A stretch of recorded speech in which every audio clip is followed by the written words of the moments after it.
Почитувани гледачи, ви посакувам добар ден и добре дојдовте во последната откриени тајни за оваа 2016 година. Токму во денешната емисија ќе ви откриеме тајна со која што можете полесно и поубаво да ја започнете новата година. Новогодишни цели е темата на која што денеска разговараме. Ова е период во годината кога одлучуваме што сакаме да ни донесе новата 2017 година, период кога поставуваме нови цели, период кога носиме големи одлуки кои што треба да ни го подобрат животот секако на подобро. Како полесно да ги постигнеме целите, ќе ви откриеме денеска во откриени тајни. Секако, заедно со доктор Жарко Костич, диетички консултант од Сдруженијето на граѓани Помагам. Останете со нас.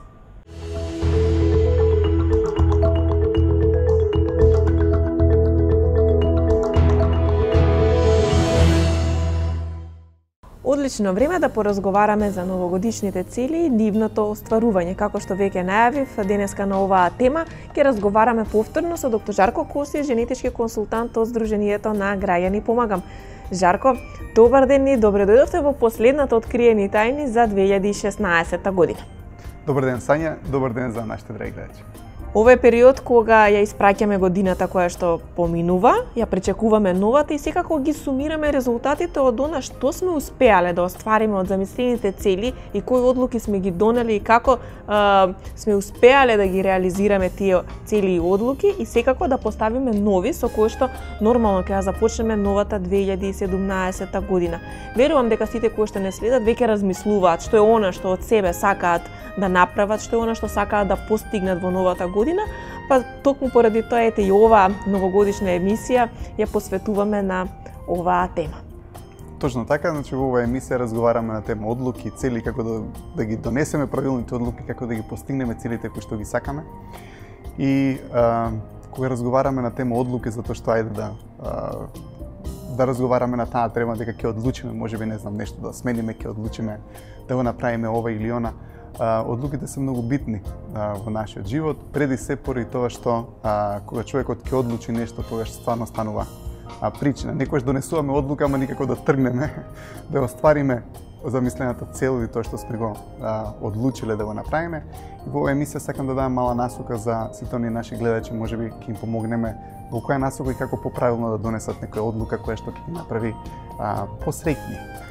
Кога зборуваме за животот, интересно е да кажеме дека животот на некој начин сме самите ние. Ние сме живот. Работите околу нас е физички универзум, физички предмети, секој дека имаме цвеки, ние имаме животни околу нас кои што е жив свет, но фактички ние сме битија кои што сме живот. И ние сме живот кој што дава живот на самата околина. Но многу работи не мотивираат и не поттикнуваат нас како живи битија да креираме. Зборевме за креативноста во нашите емисии. И во оваа емисија сакам да нагласам дека ние како битија имаме пориви да креираме во дадени насоки и во дадени динамици. Фактички тоа го нарекуваме динамик или некој порив. Зборот динамик потекнува од зборот динамо, што значи сила. Значи динамик е мотивациона сила која што ве тера да креирате во дадена насока. Видите, секој човек има порив да опстане како единка. И да кажеме дека тоа е првиот динамик, значи човекот сака да опстане како индивидуа, како единка. Јас се грижам за тоа како ќе изгледам како индивидуа, кои се моите цели како индивидуа, што е тоа што сакам да го завршам како индивидуа. За мојот ум се грижам како индивидуа, за моето тело се грижам, како се хранам и така натаму. Значи, јас како единка, како Жарко Костич, не знам, како Сања Саверска и така натаму, што е тоа што сакаме да го постигнеме за нас како индивидуи. И ние имаме желби и цели кои што се поврзани со нас како единки, затоа што зборуваме за цели во оваа емисија. Но исто така, ние не сме мотивирани или не обстануваме само како единки, како индивидуи. Во нашиот живот сме впуштени во огромен број на други игри, имаме други идентитети. Така па нели имаме, не знам, девојка, имаме сопруг, имаме фамилија, имаме деца. Видите, луѓето се мотивирани, имаат порив да го створат тоа. Така можеби некој ќе дојде понапред со годините, луѓето почнуваат да го форсираат, ајде па време ти е, па ова направи, он направи, фамилија треба да креираш. Гледате, тоа е порив кој што секој од нас го има и го сака. И тоа е тоа што не мотивира. Така сакаме да најдеме вистинската личност за нас, сакаме да бидат децата среќни, сакаме да имаме хармонија во фамилијата работиме на тоа. Така тие проблеми не значат да ги решиме во таа насока. Значи вториот динамик би можеле да кажеме дека е сексот и одгледување на деца. Значи тука луѓето се наоѓаат и сакаат да успеат во тоа поле. Па потоа имаме нареден динамик или наредна сфера која што како наш порив е групата. Видите колку сакаме да членуваме или да бидеме дел од група. Не сме среќни кога немаме пријатели, не сме среќни кога немаме група, не сме среќни кога немаме колектив. Не ни убаво кога на работа не ни оди како што треба. Многу сме пак среќни кога тимот ни победува. Гледате, група која ќе кажам подразбира на пример и Македонија е група. Нели исто така, не знам, Скопје може да биде наш град како Скопјани, нели, група или Битол или кој да е друг град. Зградата во која што денувам исто така може да биде група. Не знам, секцијата во која што членуваме надвор од времето кога сме на училиште исто така е група. Училиштето е група. Значи ние сме дел од групи, имаме порив да бидеме дел од тоа. Пријателите ни се група. Така да тоа е исто така порив кој што човекот го има во себе развиено. Видите, секој од нас има порив човештвото да опстане. Значи, ние сме дел од човештвото. Во човештвото спаѓаат различни раси. Така да, сите раси кои што го сочинуваат човештвото се тој четврти динамик и човекот има порив. Гледате кога ќе се деси некоја катастрофа, например, нели во Сирија или во некои други делови во светот, колку не погодува поради тоа што тоа е дел од нас. Сакаме да помогнеме, сакаме да му помогнеме на човештвото. Така и така нато има други пориви во кои што нема да навлезам сега, за сите оние кои што сакаат да дознаат малку повеќе или можат ништо да ме контактираат, или за тоа зборевме во претходната сезона, пред минатата година. Но за да имаме доволно време во оваа емисија да го кажеме се тоа што сакам, ќе се ограничам до тука. Но она што се случува е дека гледате, овие пориви ни даваат задоволство. Но како животот тече, човекот почнува да се повлекува од овие динамици. Видите, многу помалку сме активни на четвртиот динамик за човештвото.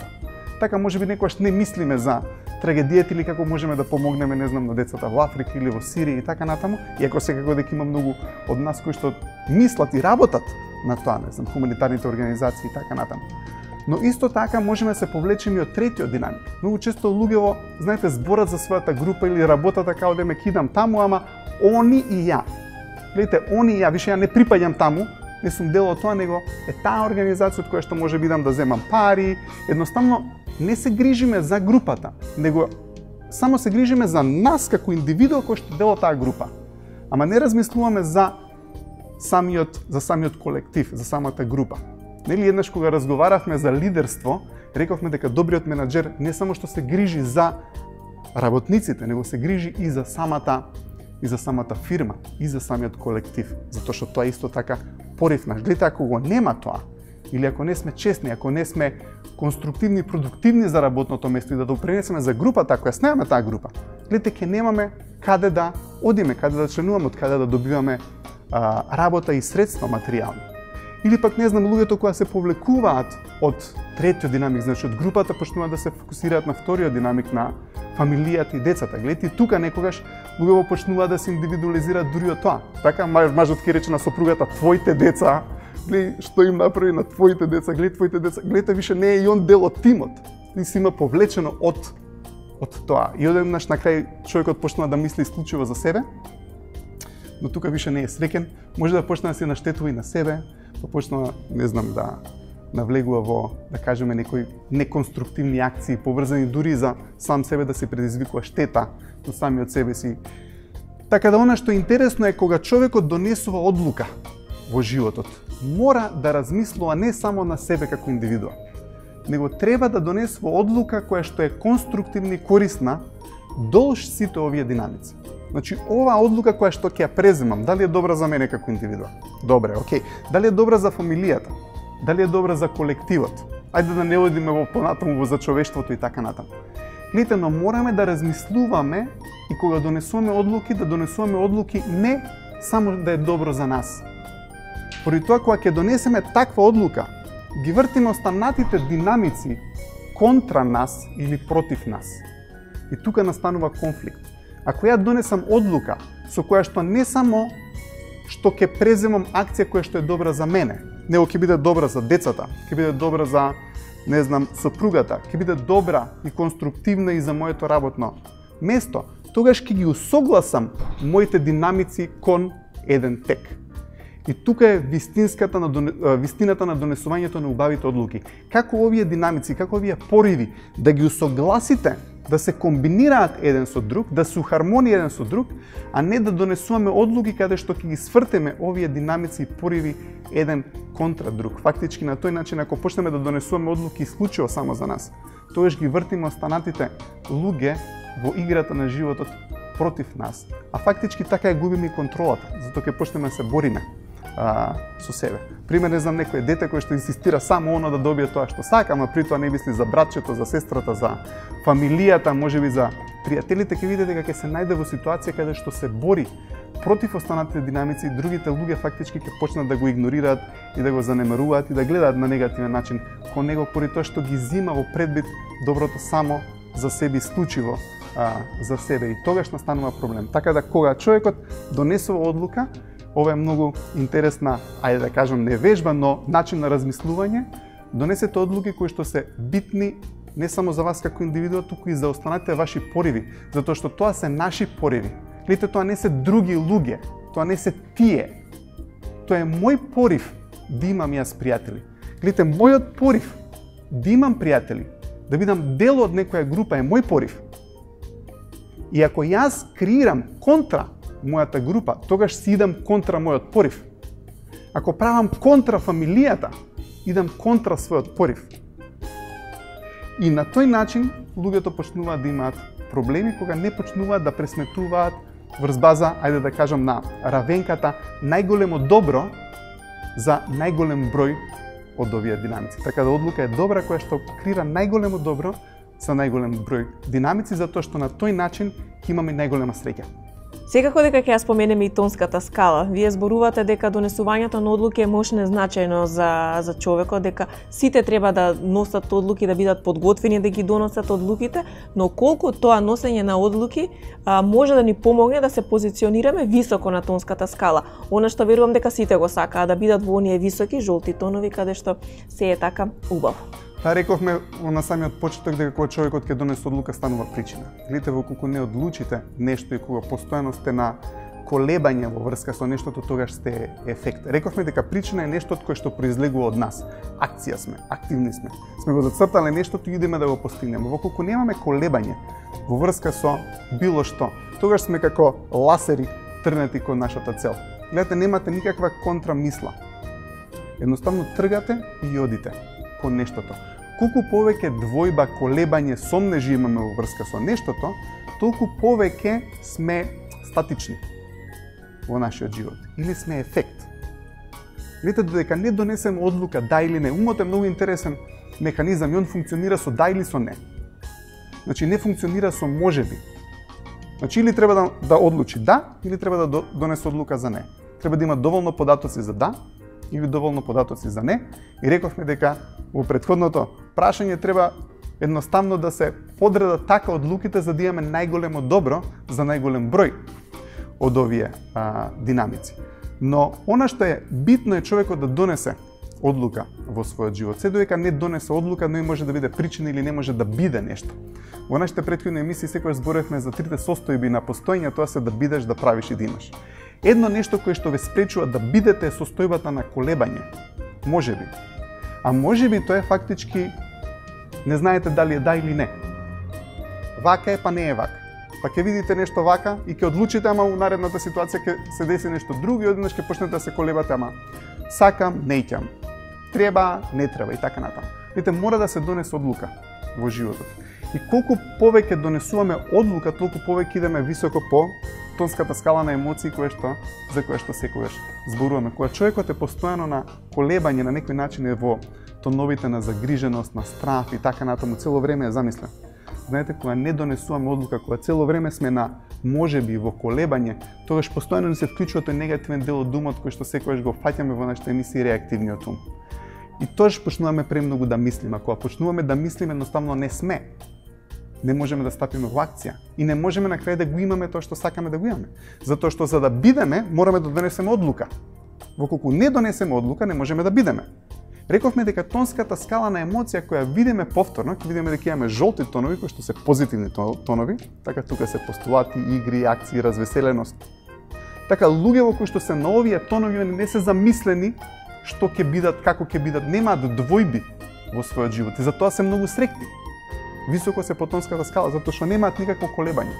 Одлучиле што сакаат, одлучиле што ќе бидат, идат во акција се да го добијат на крај тоа што сакаат да го имаат. Како паѓаме по тонската скала, луѓето стануваат толку помалку сигурни од тоа што сакаат да го имаат. Но, од друга страна исто така, паѓаме по тонската скала на емоции кога не донесуваме одлука во врска со некоја работа која што сакаме во нашиот живот. Така да за да се кренеме високо по скалата на емоции, мораме да донесеме одлука, да сме на чисто. Ова го сакаме или она го сакаме. И на тој начин фактички стануваме причина, се додека не одлучуваме, стануваме ефект, чекаме нешто да се деси, ама ништо нема да се деси додека ние не одлучиме што сакаме и што ќе биде. Но Жарко, може ли да ни кажете дали има некоја посебна причина поради која некои луѓе постојано се колебаат? Дали станува збор за тоа сакам од овој сок? Не, од тој сок сакам, па до побитни и поважни одлуки кои што треба да ги донесат. Постојано се во колебање. Да, во една од минатите емисии зборевме на тема кој и што ве стопира во вашиот живот. Гледате, кога имате луѓе околу вас кои што делуваат негативно врз вашата самодоверба и сигурност. Затоа што зборувавме дека имаме луѓе кои што се пониско по тонската скала, и ако ја видиме повторно тонската скала, ќе видиме дека од овие црвени тонови, од тонот антагонизам, па надоле, фактички сите тие емоции потекнуваат од тој негативен дел од умот кој што се вика реактивен ум. И вистински не сме тоа ние. Гледате, сите луѓе кои што се хронично, и пак ќе кажам, имаме луѓе кои што се хронично на овие емоции, хронично лути, хронично непријателско се однесуваат кон нас, хронично имаат огорченост кон луѓето, хронично се на страв и така натаму. Значи можеме да имаме краткотрајна емоција и можеме да имаме хронична емоција. Краткотрајната емоција ни се менува во зависност од дневните ситуации, можеби. Не знам, можеби сме ние среќни и радосни како битија, но нешто ќе се деси, денески ќе клапнеме со емоциите, но тоа не значи дека ќе останеме тука. Кога ќе поминете, кога ќе средиме тие работи, се кrenуваме повторно на нашиот висок тон. Или пак во спротивно може да имате некој човек кој што е многу ниско по скалата на емоции и едва ќе се деси свадба, не знам, ќе го ожени синот или керката и така натаму. Тогаш ќе се крене со емоциите за тие 2-3 дена и после тоа повторно ќе клапне доле. Гледате, луѓето кои што се ниско во тонската скала, пак ќе кажам, не е целта некого да окривиме или да го искритикуваме, него едноставно не се тие. Тие се заглавени во својот реактивен ум, во своите болки од минатото, преплавени се од страдања и негативни работи кои што им се имаат случајно од минатото. Фактички реактивниот ум се состои од тоа. И нема многу да навлегувам во реактивниот ум, поради тоа што пак ќе кажам за сите оние кои што се заинтересирани, книгата Дианетика објаснува многу повеќе за реактивниот ум и како човекот да се ослободи од тој негативен реактивен ум кој што не спречува да го живееме животот на убав и позитивен начин.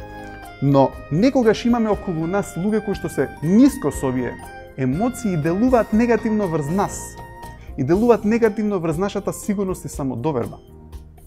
Кога имаме таков човек околу нас, кој што вие подкопува сигурноста, самодовербата, затоа што сигурноста и самодовербата е фактички тоа, верба и верување во способноста ние да донесеме одлука.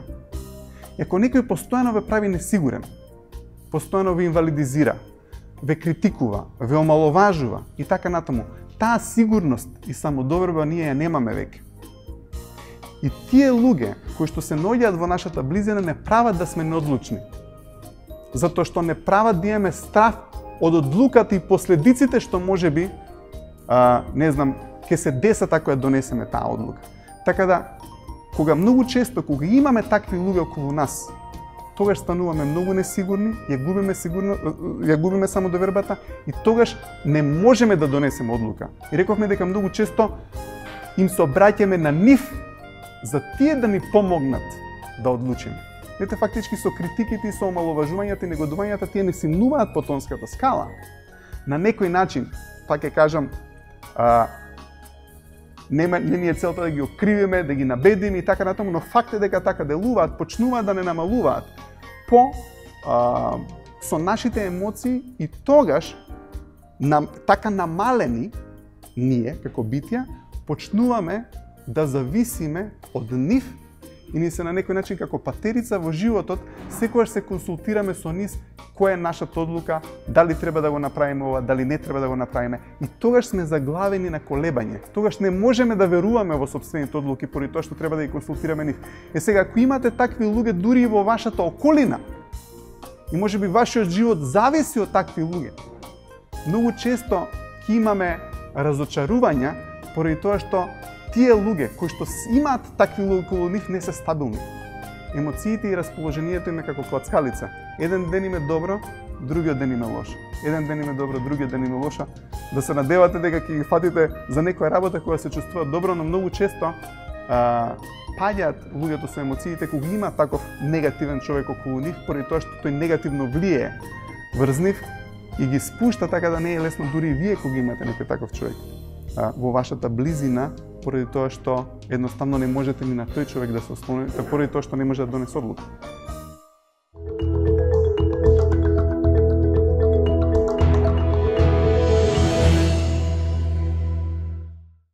Продолжуваме понатаму со новогодишните цели и секако нивното полесно постигнување. 2017 е пред нас. Ние сме тука да ви дадеме совет како полесно да ги остварите целите кои што сте ги зацртале за годината која што ни доаѓа. Жарко, разговараме на доста интересна тема, но мораме да го споменеме и реактивниот ум, затоа што него го спомнуваме секогаш кога ни се јавуваат проблеми, односно тој како да е одговорен за сето она што нас ни создава проблем. Сега, колку може одлуките кои што се донесени во реактивниот ум, односно кога сме во реактивен ум, може да ни донесат проблеми? Да, уште нешто што би сакал да кажам на нашите гледачи во оваа емисија е дека одлуките кои ги донесуваме треба да бидеме секогаш високо со емоциите. Гледате, кога ќе донесеме некоја одлука, кога сме лути, кога сме во страв, кога сме во тага, обично секогаш се негативни одлуките. Не се проопстаночни. Видите, можеби некојаш ќе се налутиме на некој и ќе речеме од сега па натаму јас таа ќе се однесувам, или од сега па натаму нема сум добар слуга. Ете, неопстаночна одлука да не сте добри со луѓето, така? Или не знам, сме тажни или ќе донесеме некоја негативна и лоша одлука кога сме тажни. Така, кога човек е тажен, каква одлука може да донесе во својот живот. Така да, кога видиме тонската скала, апелот е дека секоја одлука која што е донесена, кога човекот се наоѓа со емоциите под 2.0, односно од антагонизам надоле, не е опстаночна. Така да, мораме да бидеме сигурни дека кога донесуваме некои значајни одлуки за нашиот живот, подобро е да направиме да се чувствуваме убаво, да бидеме растеретени од тој реактивен ум. Да не бидеме под влијание на негативни мисли, негативни емоции, негативни околности, поради тоа што тогаш донесуваме одлуки кои што се деструктивни за нашите динамици, пак да го поврзам она што го зборевме од почетокот, или нашите пориви за опстанок. Така да, позитивни и добри одлуки се оние одлуки кога сме високо по тонската скала, кога сме развеселени, кога сме на игра, кога сме на акција. Постулати, самиот збор, и тоа значи да донесеме некаква одлука и да тргнеме да ја реализираме во нашиот живот. Така да, ако само луѓето ја видат тонската скала и си ги препознаат своите емоции, и може да видат од својот живот дека кога ќе донесат некои одлуки кога се негативни со расположението, кога имаат негативни емоции, дека тие одлуки се рефлектираат негативно и за сите останати околу нив. И она што е интересно и што сакам да го кажам е многу често луѓето ќе донесат некоја одлука во својот живот кога се наоѓаат под негативни емоции, но забораваат после тоа дека ја донеле таа одлука. Видите, тоа станува подсвесна одлука фактички. Ние кога донесеме некоја деструктивна одлука, негативна одлука во нашиот живот, вака и вака никогаш веќе нема да се однесувам, но можеби тоа било за тој момент самата одлука. И после тоа човекот сака да ја смени одлуката и носи позитивна одлука, ама има заборавено дека има донесено на истата тема негативна одлука, која што е донесена кога бил под негативни емоции. И она што е интересно е дека таа негативна одлука, која што е донесена порано, ја побива друга одлука со која што човекот сака да се смени сега. Така да она што е интересно, и тоа го дава книгата Дианетика, е начин како човекот може да дојде до волните, неубавите моменти од својот живот, кога човекот подсвесно донел деструктивни негативни одлуки, да ги промене тие одлуки и на некој начин да ги поништи. Тој сваќа дека тие одлуки му делуваат негативно во неговиот живот. Ки видите некој човек има секогаш се однесува на даден начин или секогаш нема среќа, не знам, во некој област од неговиот живот. Но тоа мора да влече корен од некаде. Можеби некоја одлука човекот има донесено за која што можеби сега веќе и не му текнува.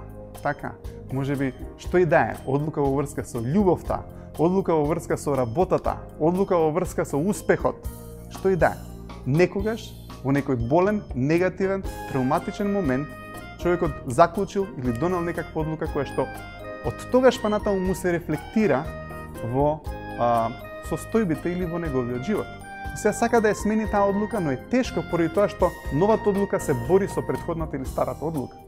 И пак ќе кажам, значи во книгата Дианетика, човекот ослободувајќи се од тој реактивен ум, се ослободувајќи од деструктивни и негативни одлуки, кои што за жал некојаш во нашиот живот ги донесуваме. Но пак ќе кажам, воколку човекот сака да донесе некоја значајна одлука во својот живот, најбитно е прво да се позиционира високо по тонската скала, може да отиде на одмор или да отиде на некое место каде што нема да има да му се реактивира тој реактивен негативен ум, каде што не е нервозен, каде што не е напнат, едноставно да размисли како што треба со својот паметен дел од својот ум, аналитичен ум, тој го нарекуваме во дианетиката аналитичен ум затоа што анализира и проценува позитивно, а за разлика од него па реактивниот ум секогаш ни наметнува негативни работи и негативни одлуки, значи човекот едноставно аналитично, здраворазумно да процени и да донесе позитивна, конструктивна одлука од високи емоции и висок тон. Рековме дека денеска зборуваме за новогодишните цели, секако како полесно да ги постигнеме и да ги оствариме. Сигурно сум дека гледачите чекаат уште одговори на оваа тема, но би сакала да прашам дали целите кои што ги поставуваме и ги носиме се поврзани со среќата. Колку остварувањето на целите и поставувањето на целите може да ни помогне да имаме среќна нова 2017? Па рековме дека среќата ја дефинираме како надминување на препреки, познати препреки кон посакувани позната цел. Гледате, за да имаме среќа, ние мораме да поставиме некоја цел за иднината и надминувањето на препреките, да дојдеме до таа цел, не прави среќа. Не знам, имате зацртано што и да е да го постигнете во животот. Се што правите да сте поблиску до таа цел, секојдневните активности, каде што ќе сватиме дека ова што го направив денеска ме донесе поблиску до целта, прави да сме среќни. Така да среќата е тоа, надминување на препреки кон посакувана цел ме прави среќен. Така да среќата и целите се врзани едно со друго. Зборувавме за 7 точки на постигнување на целите. Тоа беше во претходната сезона. Секако сите оние кои што сакаат може да ја најдат оваа емисија на интернет, на Facebook страната на доктор Жарко Костич, но денеска накратко би сакала едно сиже околу постигнувањето на целите и овие 7 точки. Како полесно да ги постигнеме целите кои што ги зацртавме за 2017 година. Поради тоа што завршува годината, почетокот сме на новата 2017, а тоа е поврзано со донесување на одлуки, со нови цели и така натаму. Ние имавме претходна емисија каде што разговаравме за 7 точки како да ги постигнеме полесно нашите цели. Сега на крајот, само набрзо ќе ги наведам тие точки, нема да ги објаснам доволно долго како што ги објаснивме во една од претходните емисии, но има начин како човекот може полесно да ги постигне своите цели. Првото правило е не се колебајте. Значи, зборувавме на самиот почеток на емисијава за колебливост, значи не можете да имате колебање. Кога имате колебливост, имате два тека. Видите, колебливоста е два тека, ова или ова. И тие два тека не заглавуваат да не тргнеме нигде. Мора да имаме еден тек. Значи, ако ја работиме на тоа да донесеме одлука и колку таа одлука е по 100% сигурност, толку по голема шанса имаме да ја постигнеме целта која што ја сакаме. Видите, ако сме 98% сигурни, имаме 2% шанса да не успееме. Ако сме 50% сигурни, тогаш имаме 50-50%. Тука нема фактички ни да тргнеме. Така да мораме да немаме колебање, да немаме двојба, да немаме можеби во нашиот живот, тука едноставно да одлучиме и да тргнеме по патот за да се постигнеме целта или да ја реализираме одлуката која што сме ја донели. Другото нешто кое што ја спречува целта да се реализира е грижата. Колку повеќе ќе имаме грижа за иднината, грижата за иднината фактички ни ја ништи целта.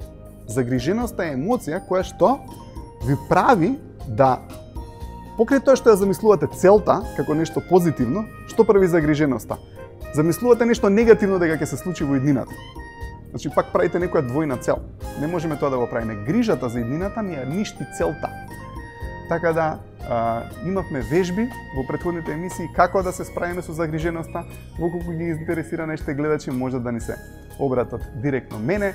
Во книгата Дианетика има многу убава техника кој човекот да се ослободи од загриженост и од стравот. Така да загриженото и стравот ни предизвикуваат да целта која што сме ја зацртале не се материализира така лесно и да оствариме на начин на кој што ја сакаме.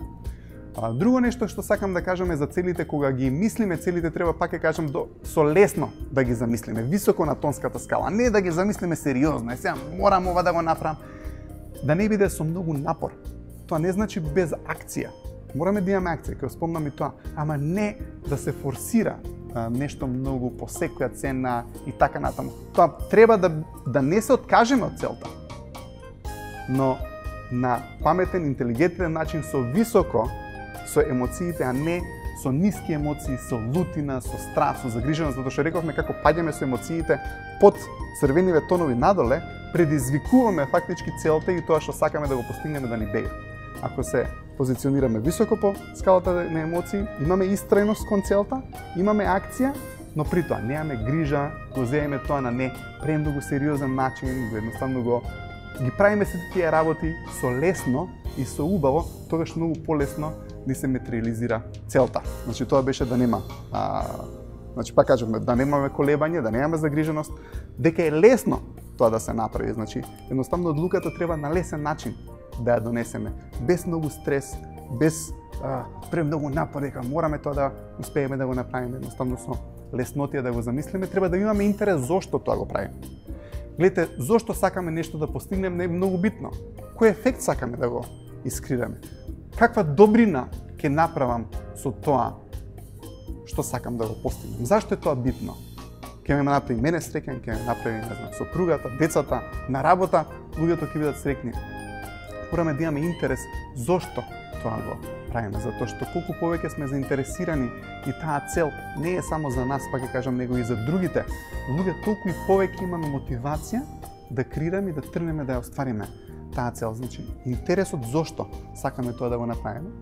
А во една од претходните емисии зборувавме за тоа дека мораме да ја замислиме целта дека веќе е направено. Дал можеме да се проектираме ние во иднината и да се видиме дека тоа што го сакаме е веќе направено, дал го искусуваме тоа, дал сме таму кај што сакаме да бидеме. Значи не дека ќе биде, затоа што ако цело време размислуваме ќе во иднината, тогаш секогаш иднината ја ставаме чекор пред нас. Треба да се видиме дека сме веќе таму и дека тоа е веќе остварено. Акција. Рековме дека акцијата е целата магија која што предизвикува да ја постигнеме целта. Високо на тонската скала на емоцијата постулати, пак ќе кажам, тоа е цел која што ја замислуваме, но толку сме високо по тонската скала, што едноставно тоа ни се материализира. Некогаш сме до толку високо со емоциите, ќе замислиме нешто, ќе ти дојде и пред да ти мислиш дека нештото ќе ти се деси. И тоа е многу убаво, но не е секогаш така во животот. За да постигнеме целта, мораме да тргнеме во акција. И тоа секогаш потценуваме колку акција треба да направиме за да дојдеме до целта. Кога ќе тргнеме да оствариме нешто, имаме тенденција да потцениме какви препреки ќе ни се случат во физичкиот универзум за да го оствариме тоа. Така да секогаш бидете спремни на повеќе акција, затоа што може да излезе нешто неочекувано. И треба многу да сме ако сакаме да искрираме некој настан. И не знам, ако сакам да дојдат 100 луѓе на предавањето, нема да викнам 100 луѓе. Нема ни да викнам 200. Ќе треба може да викнам 600-700 луѓе за да дојдат толку луѓе колку што сакам. Но луѓето имаме тенденција да потцениме колку истек треба да направиме за да го добиеме посакуваниот втек. Секогаш треба да правиме многу повеќе истек. Можеби 10 пати повеќе од тоа што сте замислили. Едноставно повеќе истек, повеќе акција, 10 пати повеќе за да го добиеме тоа што сакаме да го добиеме на крај. И во животот работите не излагаат секогаш како сакаме. Животот е игра, имаме непредвидливи работи, имаме препреки, имаме сопки, имаме реактивен, негативен ум кој што не спречува, имаме некојаш околина околу нас кои што се со емоциите пониско, кои што не спречуваат поради нивниот реактивен ум и нивните стравови. И да нагласам уште еднаш дека за сите оние кои што можеби се наоѓаат, и сите ние сме биле во тие негативни емоции. Значи има решение, има начин и целта на нашата емисија е секогаш да го потенцираме тоа, дека има начин како луѓето кои што се ниско на тонската скала да се кренат пак високо со емоциите и да уживаат уште повеќе во животот. Но направив мала диверзија, она што сакав да го кажам е дека има многу околности кои што не спречуваат да ја постигнеме целта, некогаш сме во стоп, но фактички она што треба да направиме и најголемиот тест кој што ние како битие го имаме е да продолжиме да ја креираме или да ја постигнеме целта, ако е исправна и ако е позитивна цел, наспроти сите шанси за неуспех. Едноставно да продолжиме да ги направиме работите да одат во исправна насока, а тоа значи да си ја постигнеме целта. Така да воколку не успееме, седмата точка е тоа, воколку не успееме да не се откажеме, да продолжиме со истрајност повторно и повторно и повторно и повторно со високи емоции, затоа што не значи дека ако сме зацртале нешто дека веднаш ќе се деси, па ќе кажеме играта на животот ни налага да имаме и порази и успеси, но ако имаме некој пораз, не треба тука да застанеме, него едноставно треба да продолжиме понатаму. И во врска со одлуките, во врска со целите, колку сме повисоко по скалата на емоции, уште еднаш да ја поврзам неа со одлуките, толку веќе знаеме дека работите зависат од нас. Како паѓаме по скалата на емоции, тогаш мислиме дека некој друг треба да ни ги реализира нашите цели. А тогаш нема работи да се случат. Така да колку сме повеќе по тонската скала, толку сме повеќе причини, толку знаеме дека ние ќе ги оствариме целите. Како паѓаме по скалата на емоции, мислиме дека другите треба да ни ги реализираат нашите цели. Не иде така. Одлични совети, Жарко, за крајот на 2016 и секако за почетокот на 2017 година.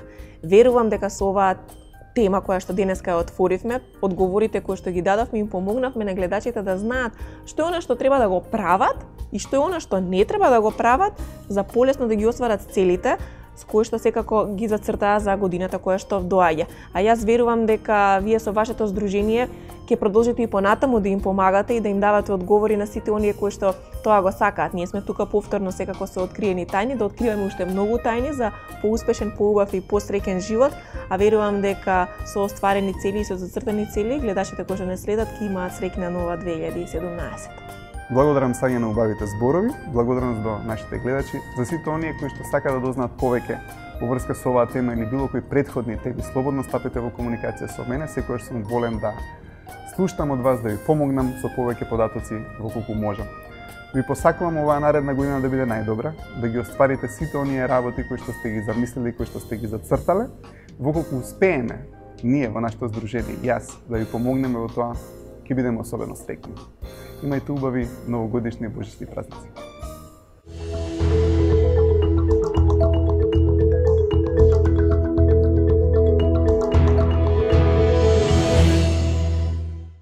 Тоа беше се за денешното Откриени тајни, тоа беше се од Откриени тајни за 2016 година. Со нови тајни секако во 2017 година. Верувам дека заеднички ќе ги постигнеме сите цели. Ние ќе допринесеме да ви помогнеме за полесно упатување кон работите кои што сакате да ги постигнете. Верувам дека ќе ви помогнеме полесно и поубаво да ја креирате иднината и секако и понатаму ќе бидете заедно со нас и во новата 2017 година. Ја користам оваа прилика да ви посакам среќни новогодишни и божјикни празници, да ги поминете во убава семејна атмосфера со луѓето кои што се околу вас, блиски, сите оние кои што ги сакате, и нека биде оваа 2017 година година на успех, среќа и радост.